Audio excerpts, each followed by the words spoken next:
Hello and welcome to this week's Wildlife Matters podcast with me, Nigel Palmer. And in this week's podcast, we are going to be looking into the facts about BovineTB, that terrible cattle disease that is affecting so much of our wildlife now. And on Wildlife Matters Investigates, we're going to be looking into the cruelness of hare hunting. We're also going to take a few moments to kick off our shoes and spend a little bit of time in nature with mindful moments. But before all that, let's kick off with this week's nature news.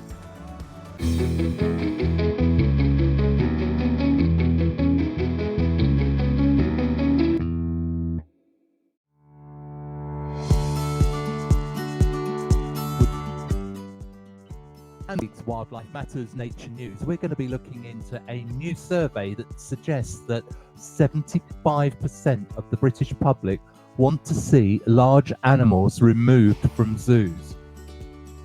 A majority of people want zoos and wildlife parks to phase out keeping large animals in captive enclosures. Research commissioned by the Born Free Foundation found that 3/4 of respondents said it was very or quite important that the next UK government begins phasing out large captive animals such as elephants, lions, tigers and rhinos.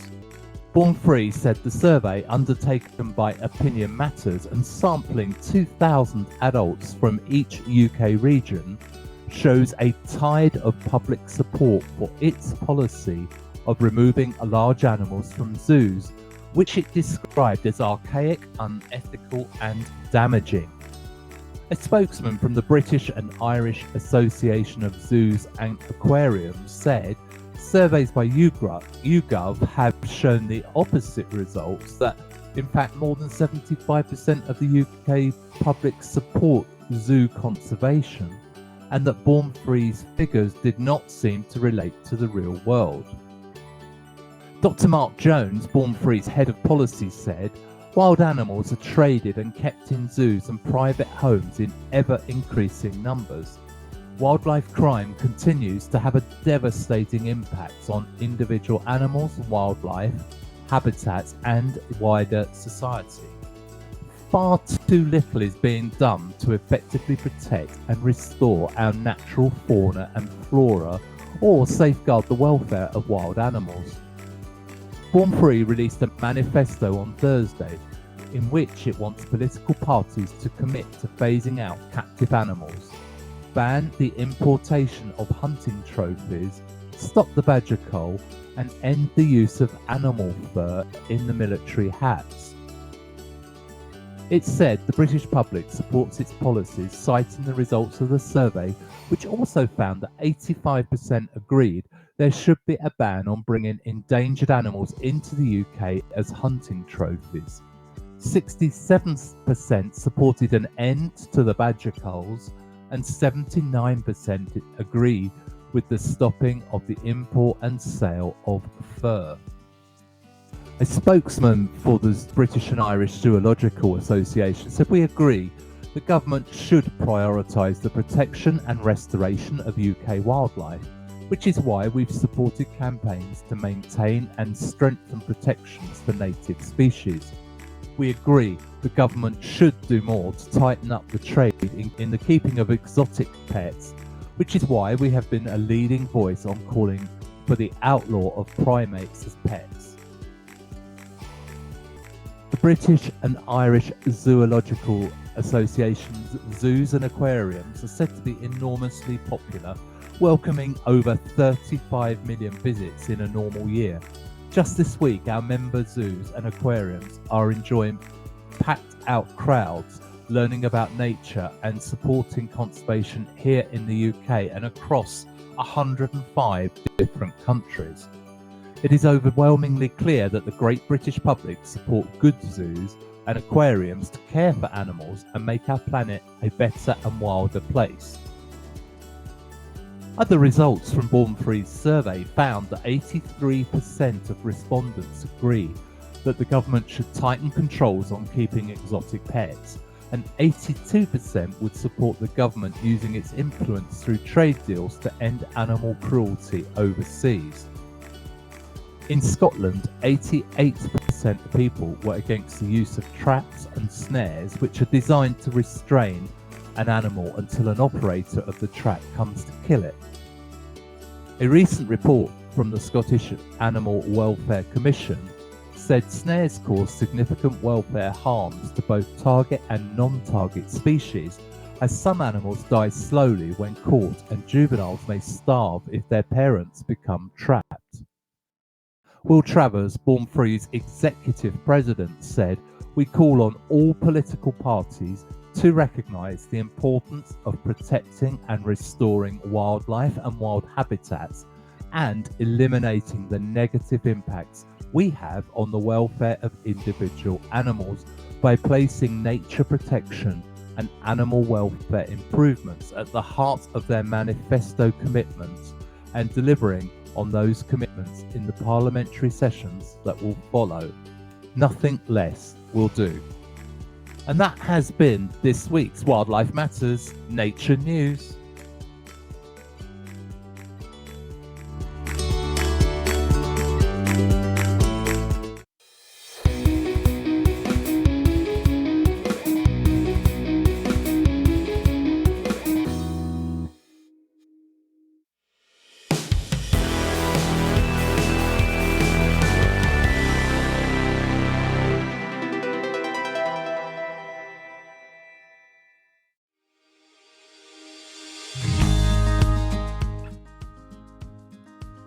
And on this week's Wildlife Matters, we're going to be looking into hare hunting in the UK. Let me first, though, just explain a little bit about hares and why they are such amazing wild animals. So the brown or European hare is one of the largest hare species that is well adapted to living in open countryside. Hare live completely above the ground, with females nesting in scrapes and the leverets active immediately after birth.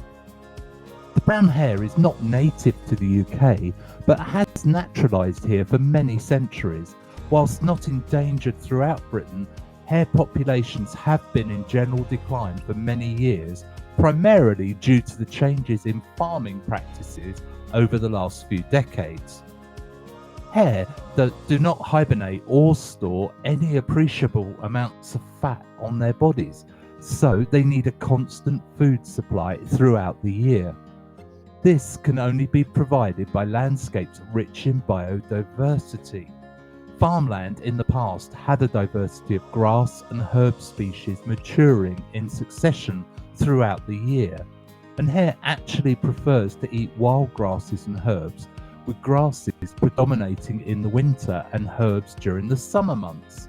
The monoculture fields of today's modern farms mean that hares have to travel ever further to find food, and this and constant shooting by farmers who see hare as pests that damage crops have seen local extinctions of brown hare, particularly in the southwest of England.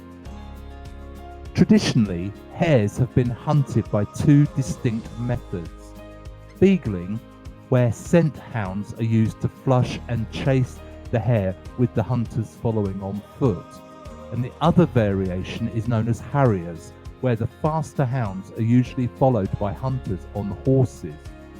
There is a third method of hare hunting known as coursing, but that is distinctly different as it uses sight hounds that chase the hare, and that will be covered in a future podcast. Beagle hounds were bred not for their speed, but for their stamina, as that guaranteed the lengthy chase that these hunters sought. Whilst harrier hounds were preferred by hunters that pursued on horseback. These are often fox hunters looking for additional animals to inflict pain, suffering and death upon. The hare hunting season in Britain ran from September or October, depending on the type of pack used, right through until March, a time period that encompasses the main hare breeding season in early spring, and it is by no means uncommon for hunts to kill pregnant hare or their leverets, which are baby hares. Whilst hare hunters don't specifically hunt leverets in the same way that fox hunters do deliberately pursue fox cubs, known as cub hunting or autumn hunting. As their prelude to the fox hunting season, there are numerous accounts of hunters training the hounds onto young hares. You see, hare are reluctant to leave their territory and they won't venture onto new ground under threat, and as a result, hare hunting takes place over a limited area, often not more than a couple of square miles. Hare spend their lives above ground, so do not go to ground like foxes or rabbits when being hunted, so the chase can last up to 90 minutes before the hare is finally killed by the hounds. The hunted hare is run to complete exhaustion, and for the individual hare, the effect on their body is devastating. This is well depicted in one account that came from the Eton College hunt master, who said the best run the beagles had during his mastership was in the region of Dorney, where they ran a hare for an hour and 5 minutes, covering more than 6 miles, and in the end, she burst her heart just in front of the hounds. I mean, how can you get any satisfaction from that, really?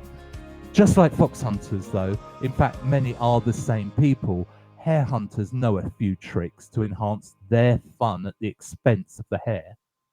In the run-up to the Hunting Act, hunt sab groups noticed the bagging of hare to be released in front of the hound packs, just like the fox hunts used bagged foxes, although the hare was boxed rather than bagged.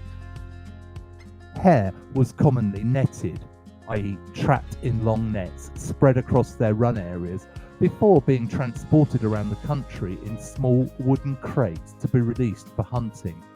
It's hard to describe the suffering of the hare involved in this cruel practice, or the hunter's complete disregard for the spreading of disease between distinct hare populations across the country. Today, there are 59 beagle packs and 19 harrier packs in the UK. Despite claims of beagle packs trail hunting, this has never, to my knowledge, been recorded by hunts or by SABs.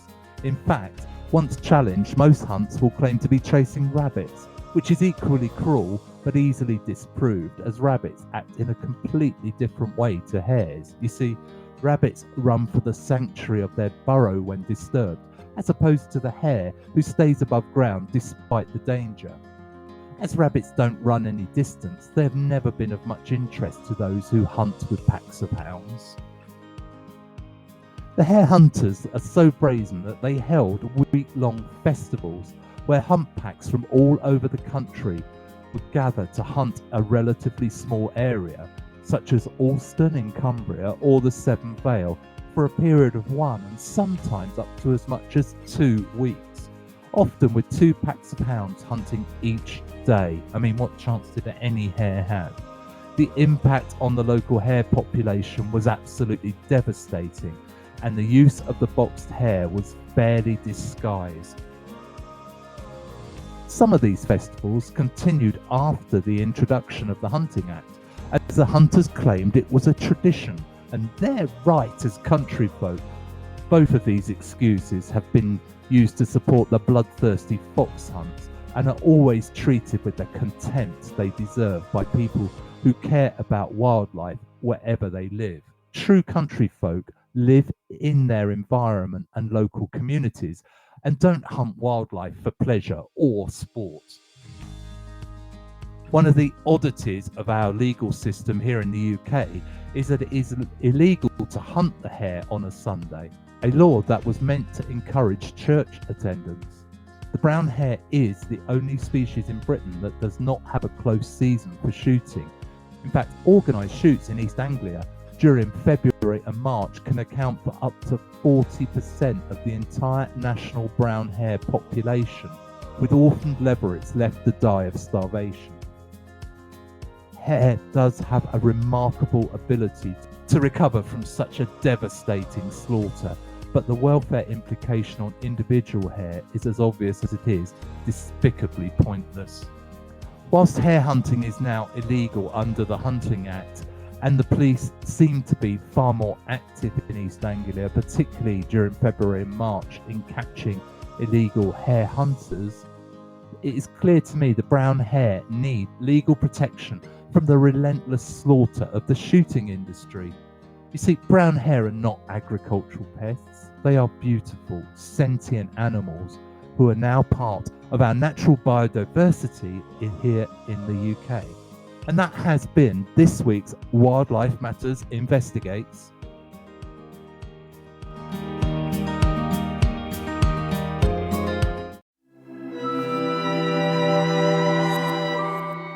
And now it's time on the Wildlife Matters podcast to sit back, kick off your shoes, and just enjoy a few moments of mindfulness in nature. Let's see if you can tell which animal is the star of this week's Mindful Moments.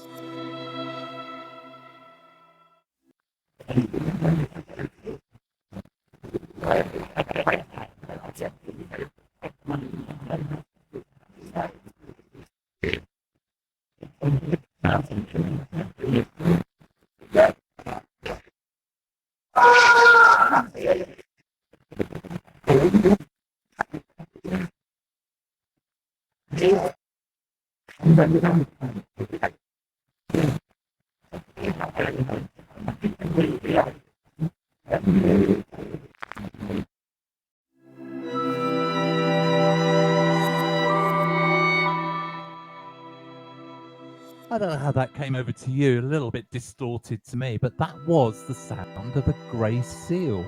Anybody who got that, I think, has done extremely well this week, so well done. That was this week's Wildlife Matters Mindful Moments.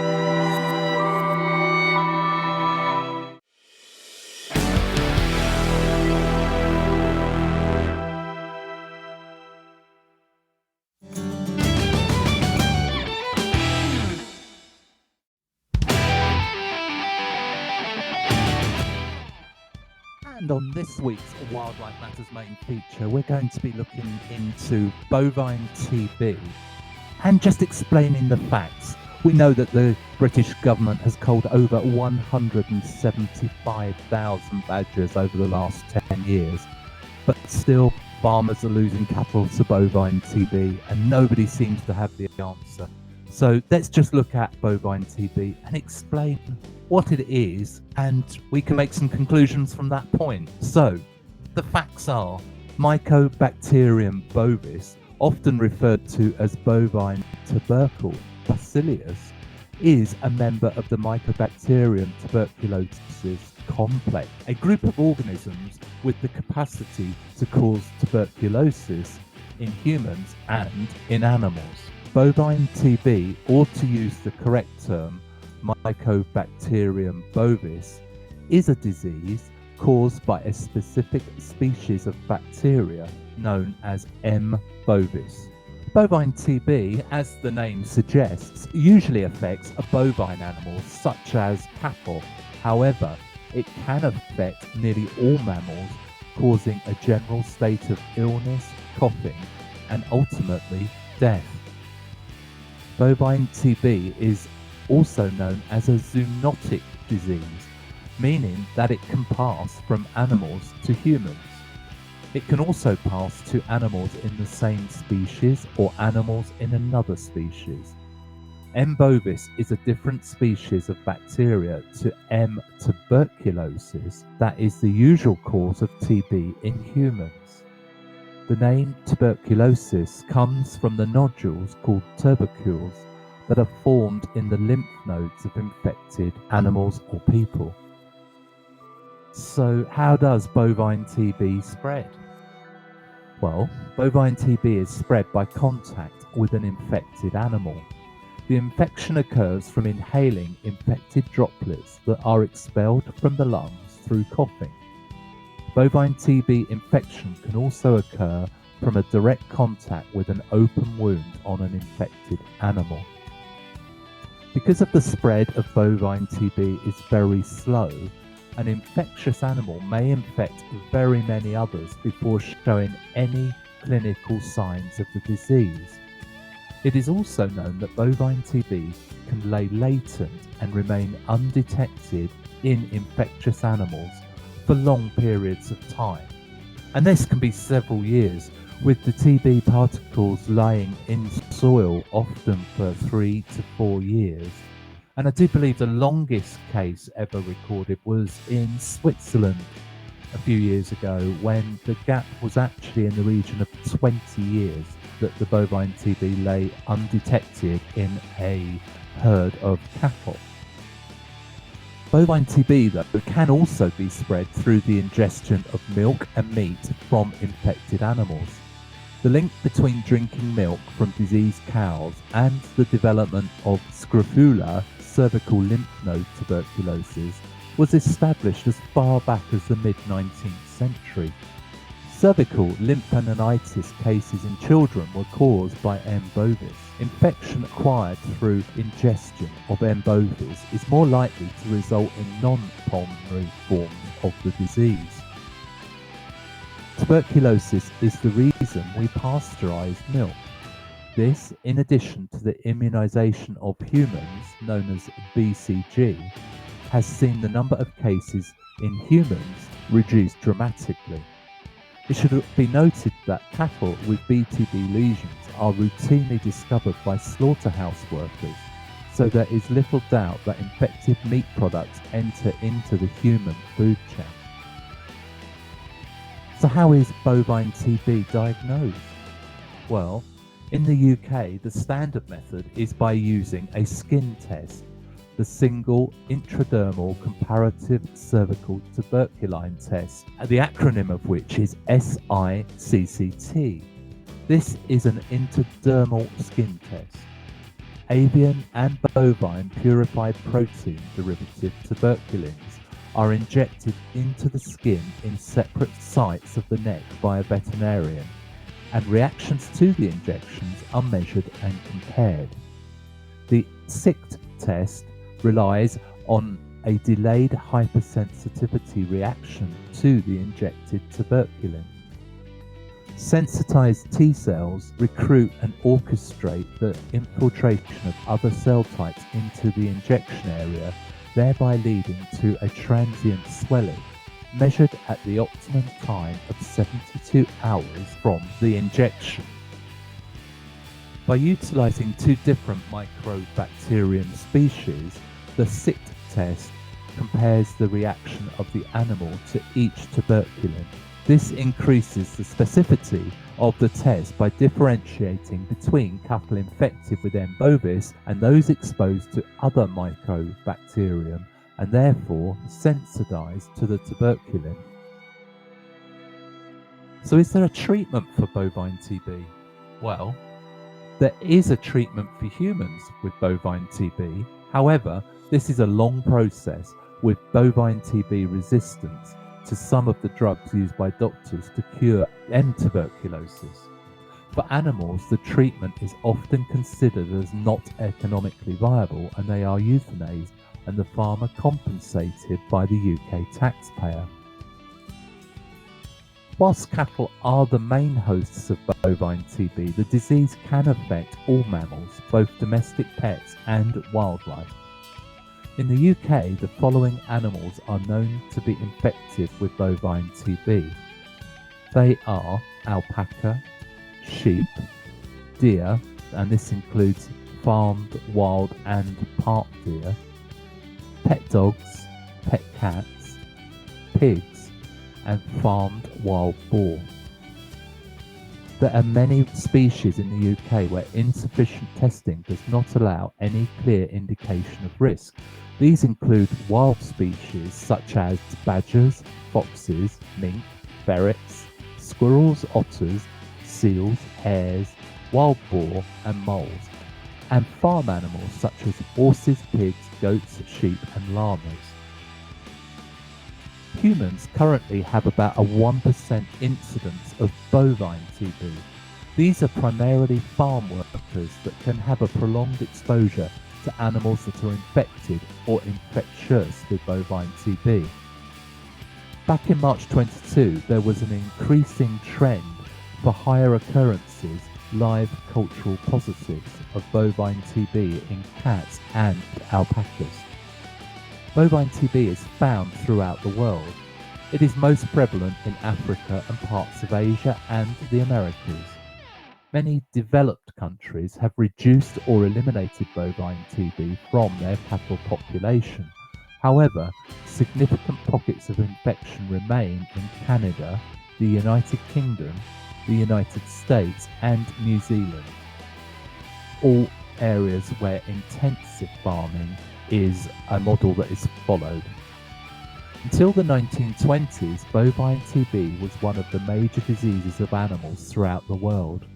100 years later, it remains a major disease of cattle and wildlife.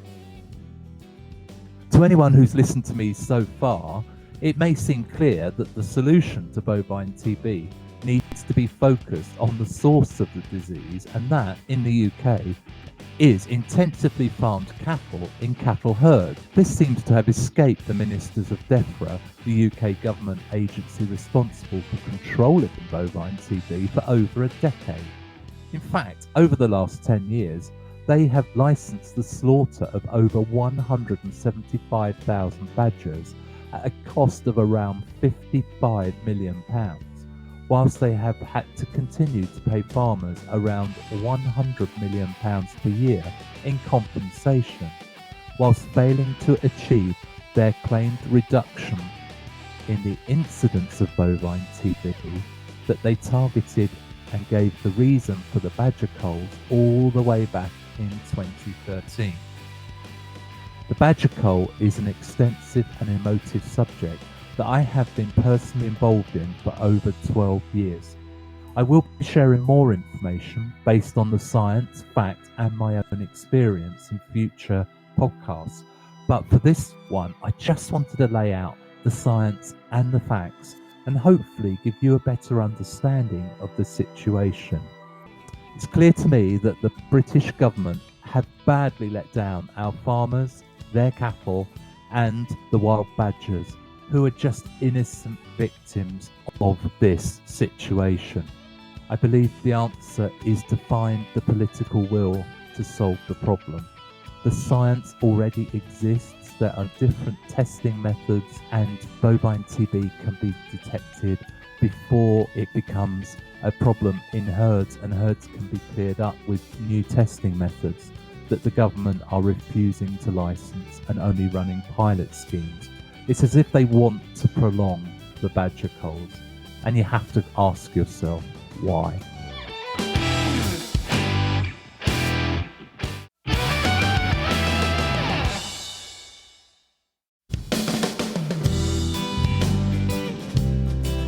Next time round on the Wildlife Matters podcast, we're going to be sticking with the badger theme as we start a short series of investigations into the badger culls in England and Wales and the devastating effect they have had on our badger populations, and just try and answer the question as to why our government continue to want to cull badgers. In Wildlife Matters Investigates, we're also going to be taking a look at my favourite habitat, which is ancient woodlands, and giving you an idea of how to identify when you're in an ancient woodland. We would just like to say once again a huge welcome and thank you to all of our new listeners to the Wildlife Matters podcast. We really are growing at some rate now, and it's an absolute pleasure to welcome you here, and I do hope you've enjoyed what you heard. Do like, subscribe and follow us wherever you get your podcasts. If you want to get in touch with us, then please do. Our email address is hello@wildlife-matters.org. That's hello@wildlife-matters.org. You can find a lot more information on our website, which is www.wildlife-matters.org. That's www.wildlife-matters.org. But for now, this is me, Nigel Palmer, Wildlife Matters, signing off.